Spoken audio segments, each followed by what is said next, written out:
regarding Ukraine. One was Russia's continued hold on Crimea.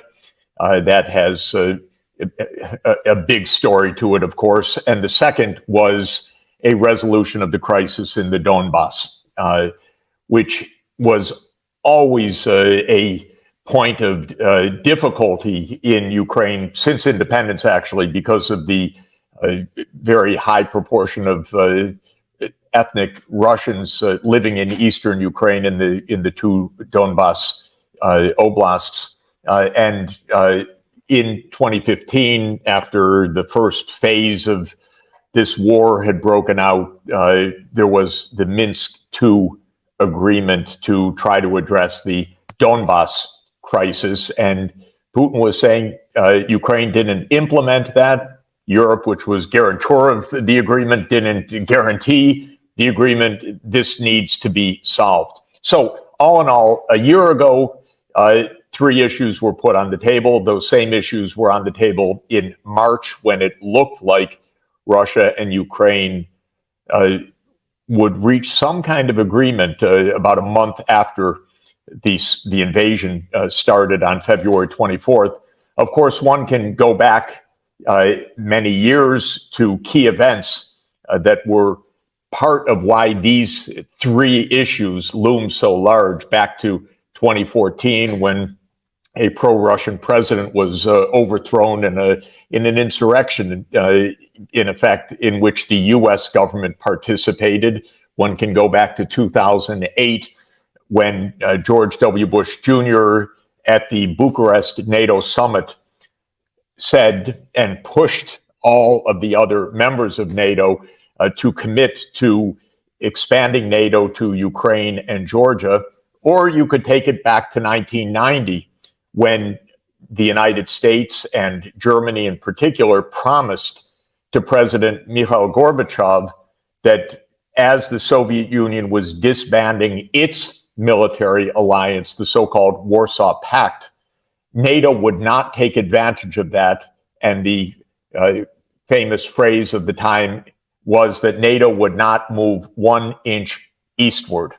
So you could view this crisis as having many antecedents. It has been building for years. The one thing I would advise everybody to understand very well is that the rhetoric in the mainstream Western media that this is an unprovoked war that started on February 24th, 2022, is simply not accurate or helpful in understanding what's happening. The war actually broke out in February 2014, first of all, and it has many antecedents. And to recognize that is very helpful because it helps to understand how we can get out of this mess. Danny, I don't hear you. I think. Sorry about that. I was muted. Yes, indeed. And I wanted to follow up on all that you said, because the Western mainstream media, U.S. mainstream media, just like U.S. foreign policy, is in laser focused on Russia and China and spreading a lot of misinformation. And I wanted to ask you, what do you think is really behind this aggressive posture that the United States has taken toward Russia in relation to Ukraine and of course, to the region at large, and then China as well in Asia? What is behind this, do you think? Again, it depends where you start the story, but the anti-Russia feelings go back a century or more. In the United Kingdom, definitely 2 centuries. So there's a very long undercurrent of anti-Russian sentiment. And during the Cold War, Russia and the Soviet Union were equated. At the end of the Cold War, in a way, Russia was equated with what had been the Soviet Union in the American policymakers' mind. Russia was seen as an imperialist competitor of the United States, which is itself an expansionist power in many, many ways. We're the only country that has 800 overseas military bases in 80 countries, and American policymakers like to be everywhere. They like to meddle everywhere. They want to make sure that every government everywhere is friendly to U.S. interests, and if it's not, they often try to take out those governments. So the collisions have been going on for a very long time. Now, I myself personally came into this story 33 years ago when President Gorbachev, a magnificent person and a great statesman, was ending the Cold War by basically saying that the Central and Eastern European countries could go their way with democracy and elections. This was taking place step by step. I became the advisor to the Polish government, the first post-communist Polish government, in August 1989. And in 1990, I became an advisor to President Gorbachev's economic team. And I was inspired by Gorbachev's vision that we just needed a common home from Rotterdam to Vladivostok, was how he put it, from Western Europe to the very eastern end of this vast Soviet Union. And in 1990 and 91, I tried to mobilize financial help to the Soviet Union, which was in a very deep financial crisis and spiraling downward. Yet Gorbachev was democratizing and reforming. So I said, this is an occasion where financial help would make sense. That didn't happen. The idea was rejected by the White House and by the West. Then the Soviet Union was ended in December 1991, excuse me. And I became an economic advisor to President Yeltsin. And I had one main assignment, which was to try to help with financial stabilization, again, by trying to mobilize the kind of financial support that the West had given to Poland. But I discovered, to my great consternation, the White House wasn't interested in helping Russia at the time. The White House was interested in a new unipolar world. It wasn't interested in accommodation. Of course, there were different factions and forces at work in U.S. foreign policy, but this is really the rise of the neoconservatives. The neoconservatives are the group that ideologically believes that the United States should basically predominate in every region of the world. It should call the shots. It should set the rules. It should not have any peer competitors in any region. And even what these neocons think are second-rate powers like Russia, which is an expression in effect that Obama used during his presidency, referring to Russia. They don't want those competitors.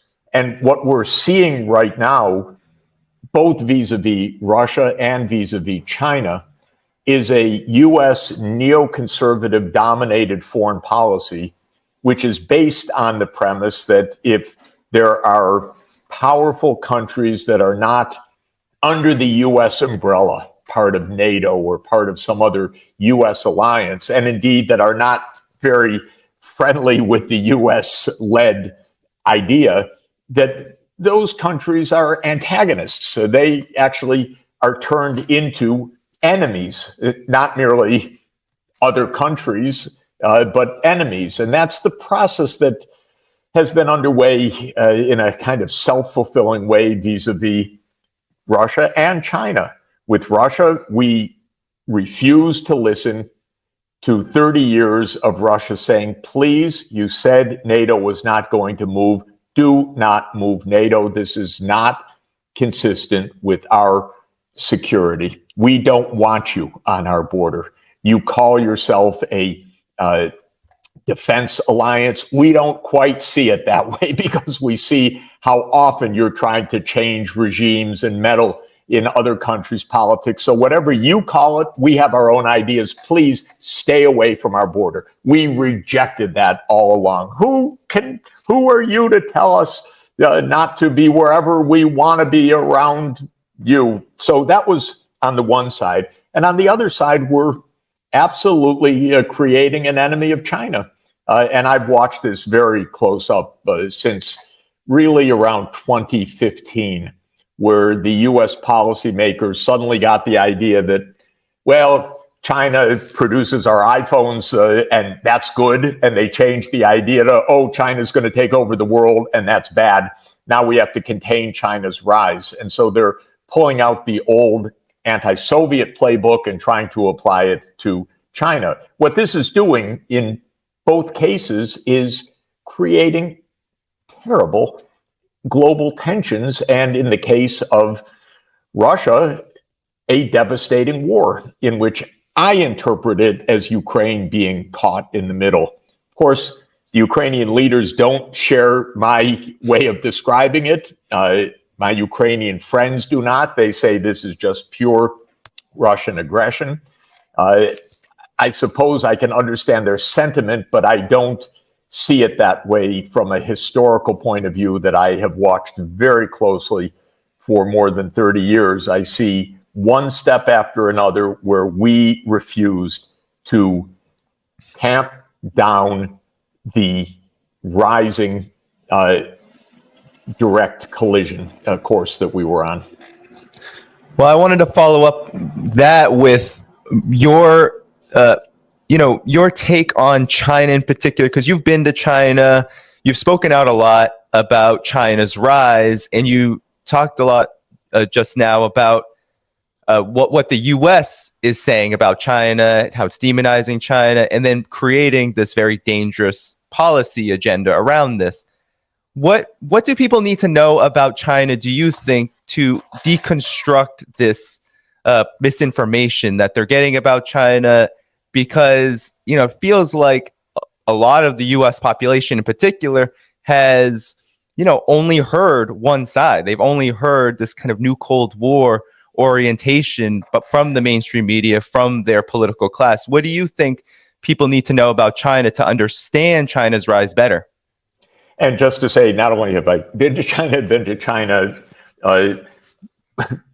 frequently since 1981. So that's 41 years now, often going many times a year with many former students who are in senior positions in government or in other parts of the economy, with the many discussions and study groups and academic work and conferences. So I've been watching China, and I've been rooting for China's escape from poverty for 4 decades. When I first went to China in 1981, China was impoverished.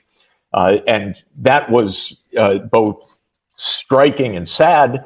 It was also, I knew as an economist in development economics, anomalous from a long-term perspective, because for a lot of the last 2,000 years, China was one of the leading economies in the world, one of the leading civilizations, of course, on our planet for the last 2,000 years. And they had a horrible streak from 1839, when Britain invaded in the so-called First Opium Wars, through the end of the 19th century and all the European imperialists, then Japan as an imperialist power, and Japan's invasion in the 1930s, and civil war and disaster, and China ended up impoverished. So from 1980 onward, after Deng Xiaoping opened China to reform and to market economics, China started to develop from a base of extreme poverty. And I watched that process for 4 decades. I watched it very close up. I visited all parts of China. I studied the issues. I gave my analysis and suggestions of different things to do. But mostly I marveled at China's remarkable progress. Now, China today is still a poorer country per person than the United States. But since there are 1.4 billion people in China, even though China is perhaps 1/3 of the per capita gross domestic product of the United States, measured in a particular way without getting into details, it still is a larger economy now in that measurement, because called international dollars or international prices, because it's got so many people. That's not a reason to panic. That's not a reason to say China's an enemy. I take note of the fact that in the last 40 years, while the U.S. has been nonstop in war, China hasn't had one war beyond its borders during the last 40 years. So that's the aggressive country. We've been in Iraq, in Afghanistan, trying to overthrow the Syrian government, overthrowing the Libyan government. You name it. We bombed Belgrade. There are more than well over 100 military interventions that the United States has been engaged in since 1990. I think Tufts University scholars counted about 200 distinct military interventions. China, no. But we're the ones saying China's a danger, it's going to take over the world, and so forth. And by the way, there are countless reasons to understand that's not the point. The point is not that China's going to be the new unipolar power of the world. China has a lot of domestic development issues. China, like everybody, is suffering from climate change. China's rapidly aging. China's population is going to be in significant decline in the 21st century, by the way. According to the UN data, the population by the end of this century will have declined from today's 1.4 billion people, maybe to 800 million, if basically the current fertility patterns continue to hold. The point is, we have concocted a tale of fear. We have concocted a tale that I think they call China our pacing competitor. But basically, the newspapers say China's our enemy. We get to break every rule. We say we want a rule-based order, but we just put unilateral trade policies or unilateral sanctions or unilateral export bans on technology, all in violation of basic World Trade Organization standards. And we say that's because we defend the rules-based order. I've been around this a long time. This is a kind of a game of a narrative. The underlying purpose is that American foreign policy is based on the idea that America should be the predominant power. Our foreign policy strategists believe we can't be safe unless we are the most powerful. Now, what does that say about the other 192 countries in the UN? That safety doesn't apply or shouldn't be a consideration for them? The U.S. has a strange, these U.S. strategists, these U.S. neocons have a very strange idea about security. They have a very strange idea about American interests. They keep getting us into wars. They keep getting us into confrontations, which are extremely dangerous. Why did Speaker Nancy Pelosi fly to Taiwan in the middle of all these tensions when the Chinese said, please don't come. Please, this is not a good idea. Please don't raise tensions. Please abide by the one China policy. Please try not to let the temperatures get out of control. No, we have the right to go. I can go when I want. I'm Speaker of the House of the United States. There's no prudence, no sense, and we have a world of rising tension, by the way, which is not only a disaster for Ukraine and a threat for the world in so many ways, it's also terrible if you think maybe we should be doing something about climate change. Maybe we should be doing something about these long-term, really deep challenges. Maybe we should be helping poor people so the children can go to school or have health care. No, we need confrontation, and that's what bothers me. We are concocting these incredible dangers rather than talking to our counterparts.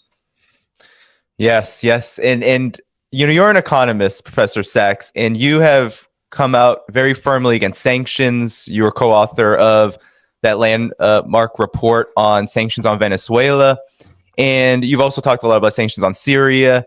But sanctions has been a principal weapon in this aggressive posture the United States has taken toward, and the entire West really has taken toward, Russia and China. Russia is now the most sanctioned country in the world, and China has been facing deeper and deeper sanctions on areas like high technology and, of course, on these human rights issues in Xinjiang, etc. Could you talk about what are the impact of these sanctions in particular on Russia and China now, on the entire global economy? What do you see their impact as being? And yeah, I just want to know generally your take on this form of economic warfare that the U.S. is leading toward these two major powers, rising powers in the world. Well, first, just to be clear, the U.S. puts sanctions all over the place, and often it creates havoc for the countries involved. One of the biggest peacetime collapses in modern history is Venezuela, because of the comprehensive U.S. sanctions, which crushed the oil sector of Venezuela and crushed the Venezuelan economy. The idea was very clear. The idea was to try to overthrow President Maduro. Well, I don't think that's a legitimate aim of foreign policy, period. Why does the U.S. use sanctions? Because it's just the stroke of a pen of the president. Because Congress isn't asked, the American people aren't asked, no one pays attention to this. The suffering that sanctions cause or the disruptions that they cause are not noticed. There's no direct outlays. There are no boots on the ground. So it's viewed as a freebie. But it's extraordinarily destructive. And in my understanding, with extensive discussions with international legal experts and human rights specialists, it's against international law, as it should be, because it's a unilateral action which is imposing extraordinarily high costs on others. Now, what it's doing in vis-a-vis Russia, ironically, is having a massive disruption of the world economy, probably hurting Europe. I don't know if it's right to say as much as it's hurting Russia, but a massive boomerang effect in Europe, because basically Europe traded with Russia. The United States calls it dependence on Russian energy. I call it trade. It's the difference of economists and these geopolitical strategists. Europe was importing Russian natural gas and oil, and it was exporting other things to Russia. And the sanctions have broken all of that down, disrupted supply chains, directly impacting Europe. But we know also impacting the whole world. Suddenly fertilizer shortages, food price increases, incredibly volatile energy increases, big disruptions to the world natural gas markets. We've made a mess. The theory in the United States was this was going to cripple the Russian economy and end the Russia's war-making capacity. And I wrote on general principles, I have to say, not on any specific quantified model, but I wrote on general principles in the spring. Don't bet on it. These sanctions are very destructive, but they rarely have their intended outcomes. After all, we crushed the Venezuelan economy, but Maduro is there. Thank you very much. And now we're reopening relations because we want their oil suddenly. So this is typical. Advisor to Mikhail Gorbachev and Boris Yeltsin. I wanted to know, how was it look like economically in Russia in those days? Well, at the end of the 1980s, the Soviet Union was in a state of decay and really a state of collapse. The command system wasn't a good system after all, so the Soviet command economy could fight a war, could develop a military industrial complex, but could not really develop a civilian economy.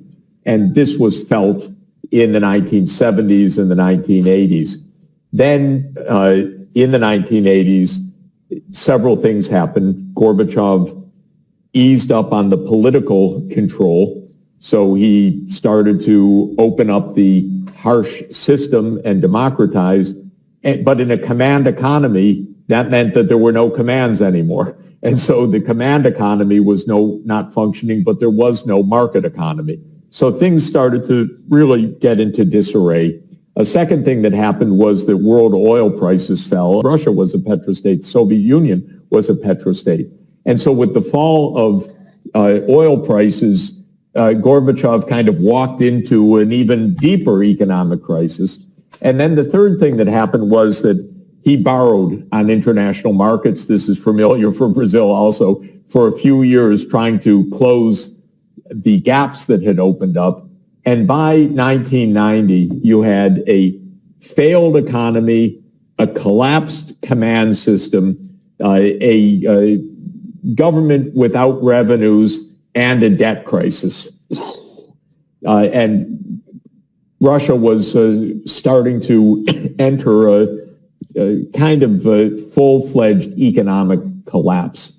And it wasn't completely unlike, say, Brazil's crisis in the 1980s or similar kinds of events, but it was worse because it was after 75 years of the Bolshevik system, and it was not an effective economy. I came in at that moment saying, okay, let's try to figure out a way out of this mess.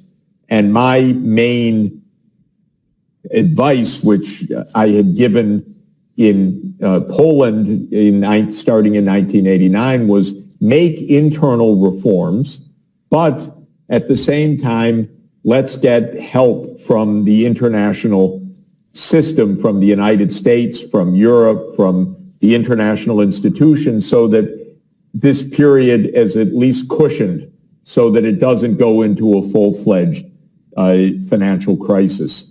But all of those recommendations were rejected basically by the White House because the U.S. was not really interested in helping the Soviet Union, certainly not. It wasn't interested in even helping Russia after the end of the Soviet Union. It was interested in a U.S.-led unipolar world. So nobody wanted to make any major effort to help cushion the collapse that was underway in Russia. So I tried for 2 years to convince the White House, the IMF, Brussels, you got to do something different. You have to help. But it was useless. And in the end, I resigned in 1993, feeling that Russia was going into a deeper spiral of crisis, which indeed it did. I see. Professor, why it was like this? What they were not interested to do what they were doing in Poland, but what was about the Russia? Very clear. Poland was on our side. Russia was on the other side. Remember the mentality of the Cold War. Poland was a captive country under the Soviet domination. Now it was free. We grab Poland to our side. By 1999, Poland had become a member of NATO. And also, even politically, there were many, many Polish Americans in the United States and voters also. So this was a natural constituency politically, of course, to help Poland. Also, Poland is a Catholic country, and Pope John Paul II was Pope. So this was, freedom for our people. But Russia, psychologically, geopolitically, was viewed, that's the other side. That's the mystery of deep Asia. That's tyranny and despotism. Even though Yeltsin was saying, look, we want a normal economy. We want a normal relationship with the United States. We want to end the Cold War. We're done with the Soviet era. It didn't matter. There wasn't the imagination in the U.S. to say, we can do something different. I tried. I think it was, it required a viewpoint. The other thing that happened was the real U.S. right wing came to the dominance, which was strange because you would have thought at the end of the Cold War, people could move to the center. But actually, what we call the neoconservatives really came to the forefront then, saying, now we're alone. We're the most powerful. We can do everything. We're the unipolar world. And they created the mindset that now the United States can clean up all this mess after the end of the Cold War, even by overthrowing the governments in the Middle East that were allied with the Soviet Union or with Russia. It's not an accident that the United States went to war in Iraq, in Syria, and in Libya in the next 20 years, because those were three countries that had been allied with the Soviet Union. And the idea was, now we clean up the mess left behind so that we install U.S.-friendly countries in these places, U.S.-friendly governments in these three countries. So that was the mindset. It's a kind of crazy mindset.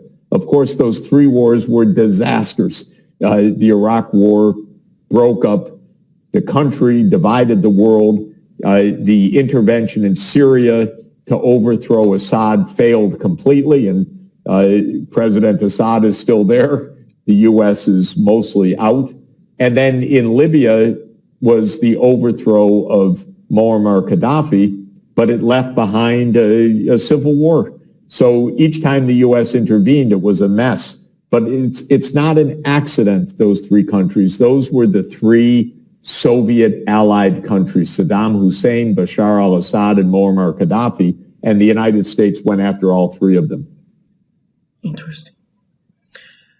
Professor Sachs, we know that right after the collapse of the Soviet Union, Clinton, we know when Yeltsin got elected, front page Time magazine, it was his photo.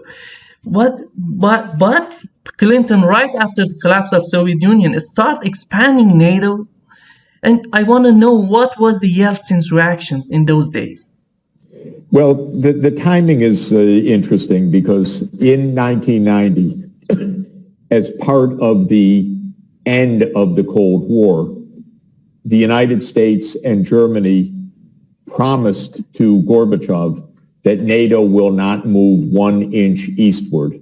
And this is in the U.S. archives. There's a nice collection online that shows all of the promises that were made by the United States and Germany to Gorbachev.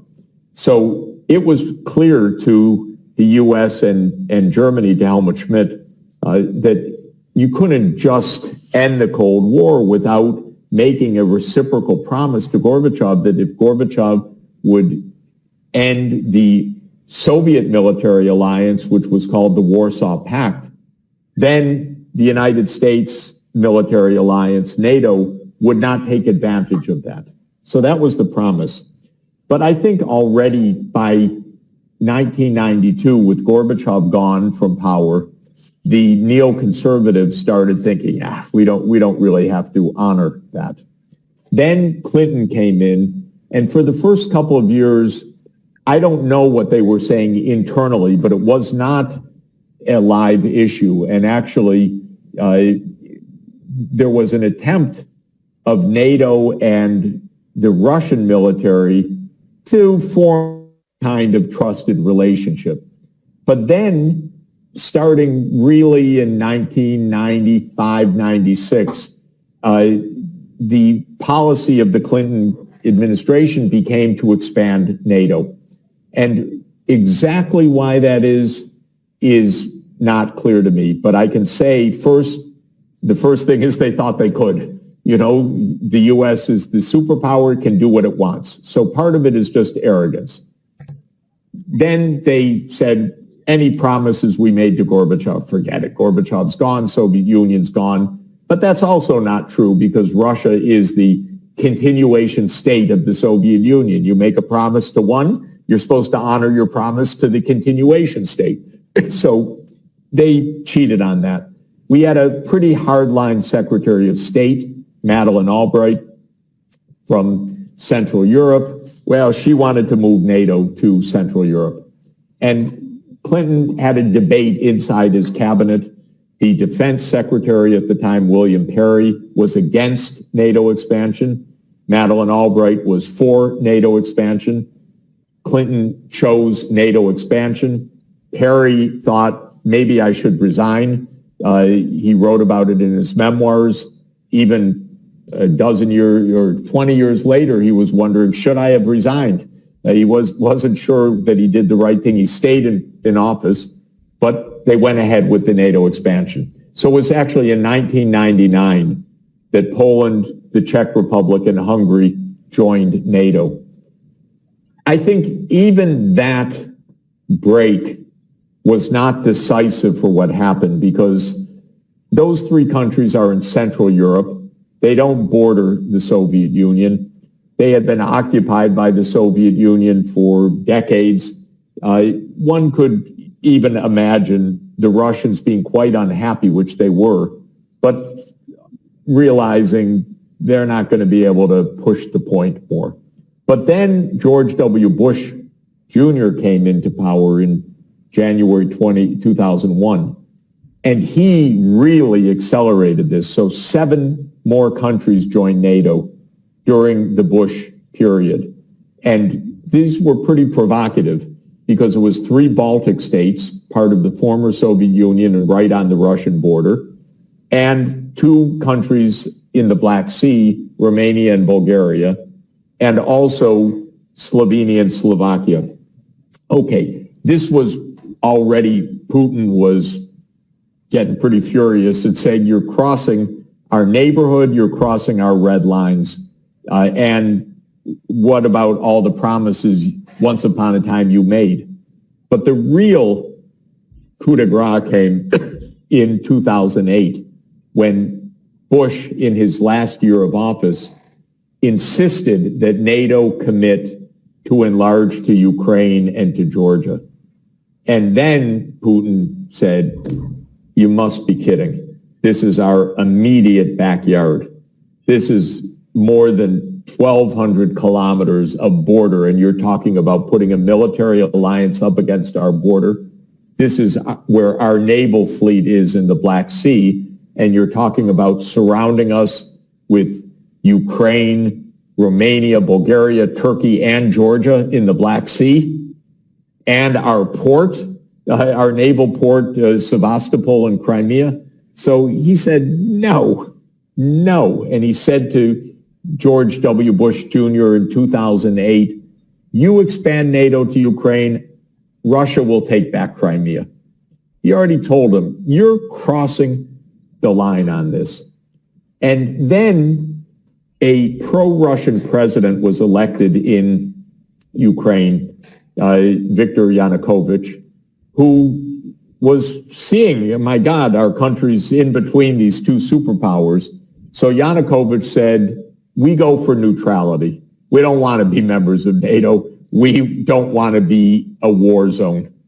So the Ukrainian parliament adopted neutrality, and it was a little quiet.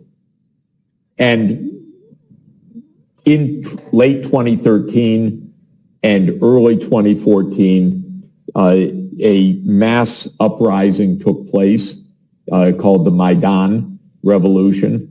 And the United States played a role in stoking it. It was partly popular, partly U.S. driven. We can't tell exactly the dynamics, but definitely the U.S. meddled as it does. Definitely there was some natural politics to it. But the upshot of it was that Yanukovych was overthrown. And the new government that came in was an all NATO, all Europe, we're going for the West. And that's when Putin took back Crimea and when the war started. It was after the overthrow, the government. Of course. It was provoked by the overthrow directly, not even any question. You overthrew our pro-Russian president. We can't tolerate this. Now you've crossed the line for our national security. And they organized a referendum in Crimea, and a Russia-backed Insurgency began in eastern Ukraine, which was predominantly or heavily Russian-speaking people.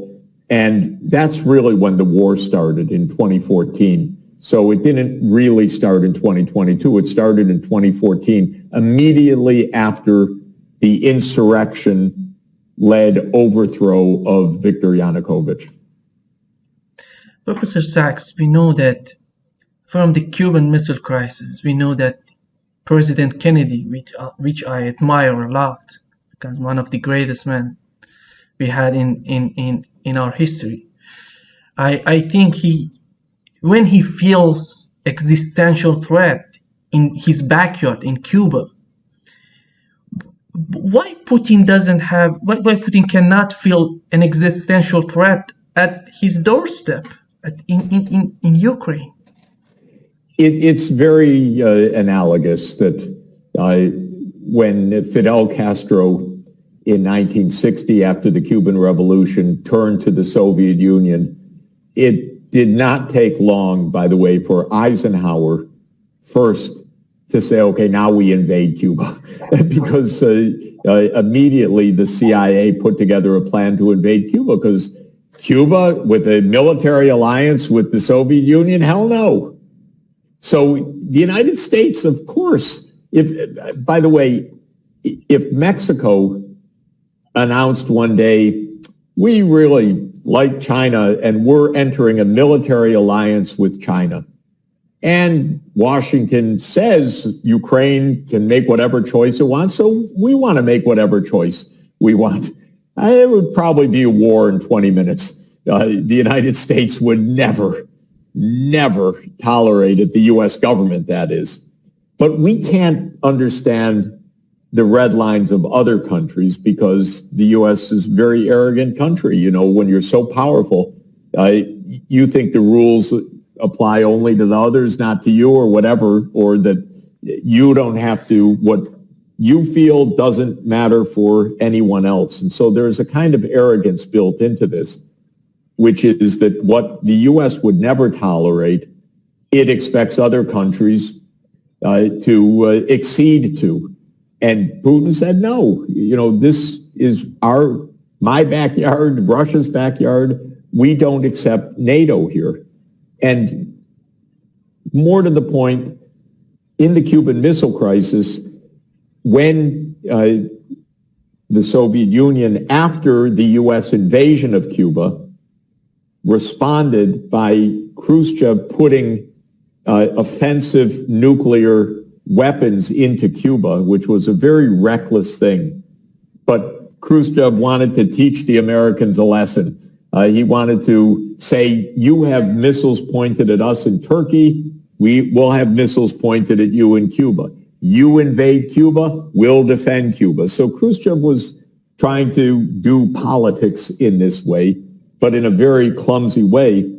As soon as it was discovered that those missiles were there in mid-October 1962, everybody in the U.S. leadership said, well, we've got to go to war. And Kennedy organized an executive committee to consider the options. And everybody said, okay, well, the only decision is it war on Thursday or war on Saturday or war on Monday? You know, how do we get ready for war? But Kennedy kept saying to himself, why did Khrushchev do this? Why did Khrushchev do this? What's in his mind? I need to think of this from his point of view.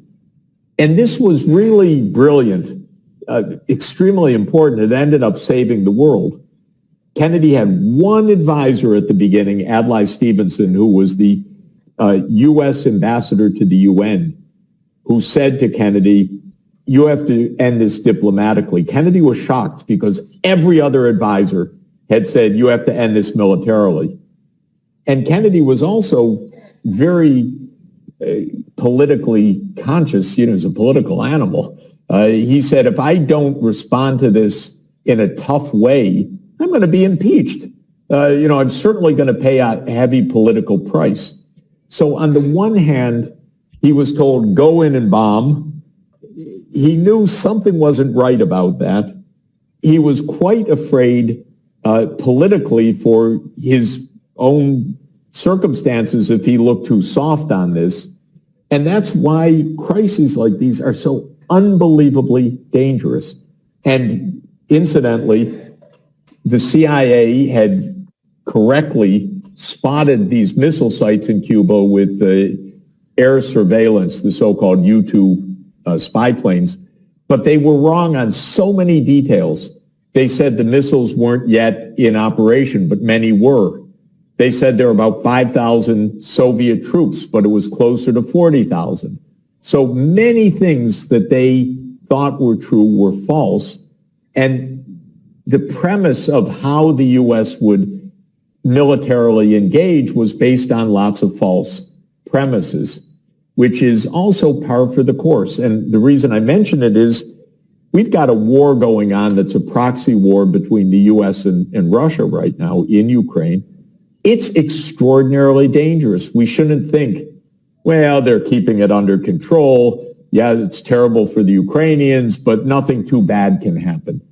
As long as this war goes on, something absolutely terrible can happen. Absolutely terrible.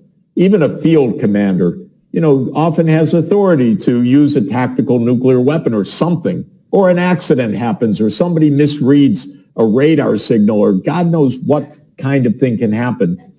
Miscalculation is par for the course in a crisis like this, which is why I'm insisting every day we need to negotiate this.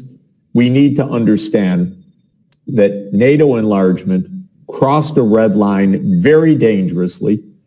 Putin told us that repeatedly for a dozen years. We refused to listen out of arrogance. Now we have a war going on. Now we need to find a diplomatic way out, and quickly, before terrible accidents happen. Why Ukraine cannot be something like Austria? Nobody has any problem with that. Well, Ukraine even said in March of this year, will be something like Austria, in other words, neutral.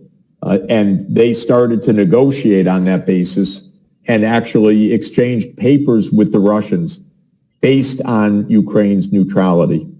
And the negotiations were making progress. And then one day the Ukrainians came and said, we stopped the negotiations. We can't continue. They told the Turkish mediators, we're taking a pause from the negotiations. That was late March, and until today, the negotiations did not restart. I don't know, though, believe me, I've tried to find out why the negotiations broke off. Some people say, well, the Americans told them, don't continue. You don't have to accept this. You should defeat Russia. You can have everything. We don't know. That could be. Some people say Boris Johnson carried that message from the UK. I don't know. But what I do know for a fact is Ukraine walked away from the negotiating table. I think to its huge detriment, because between then and now, this has not been any favor to Ukraine. The cities have been reduced to rubble. Tens of thousands of soldiers have died. The dangers continue to escalate. 4 regions have been formally annexed to be part of the Russian Federation. In other words, nothing has gone in a proper direction. And, they say, well, we've recaptured part of the territory around Kharkiv. Yes, but God, the costs of what's happened since March are absolutely terrible. We should absolutely try to restart the negotiations and around the kinds of terms that were under discussion back in March. But with the current rhetoric we have in especially in the United States, and we see that we have Minsk 1 and Minsk 2, 2014, 2015, and we have Putin in December 2021. He tried in February, they're invading Ukraine. In March, as you mentioned, they were trying to reach an agreement. They couldn't. But we see it continues the same. The rhetoric continues the same in the United States, in mainstream media, in U.S. officials. We have Stoltenberg just last week said we have to defeat Russia. Russia cannot win. These are so dangerous statements. This world is so connected. We cannot say, "Oh no, we are not in Russia. We are not in Ukraine." No, it's not. It doesn't work like that. Of course, absolutely. And Stoltenberg has not been at all prudent.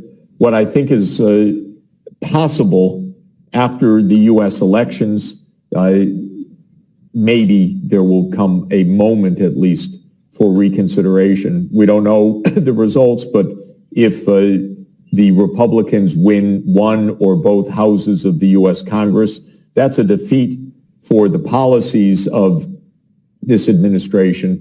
And if it happens, which according to the opinion surveys, it's likely to happen, then I think the moment that happens, we need to have a debate in the United States that's more open, that this policy is not working. It's not working politically. It's not working militarily. It's not saving Ukraine. It's not making the world safe. And so maybe even as early as next week, there will be a chance to revisit this issue. And how about the sabotage of Nord Stream pipeline? How do you see it? What are the impacts of this economically on Europe?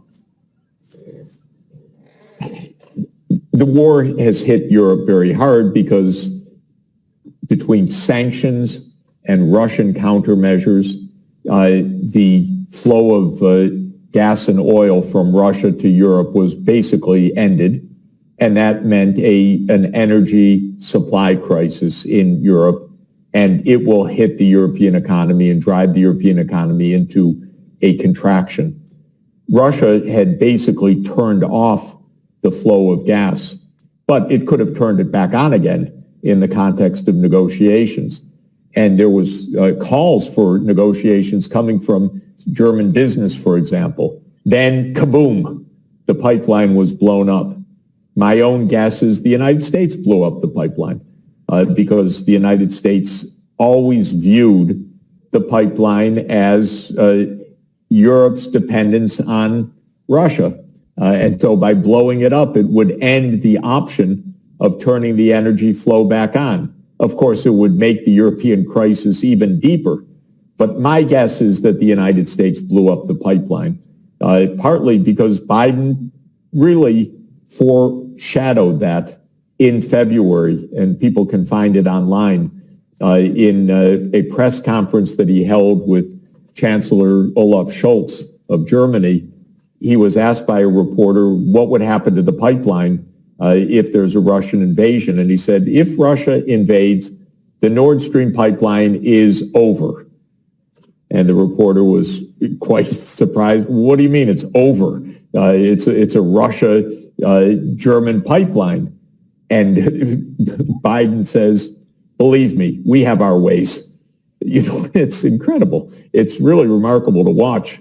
And then after the pipeline was blown up, the Secretary of State of the United States called it a, quote, tremendous opportunity to finally wean Europe from Russian energy. Whoa, is that what you would say about sabotage of international infrastructure?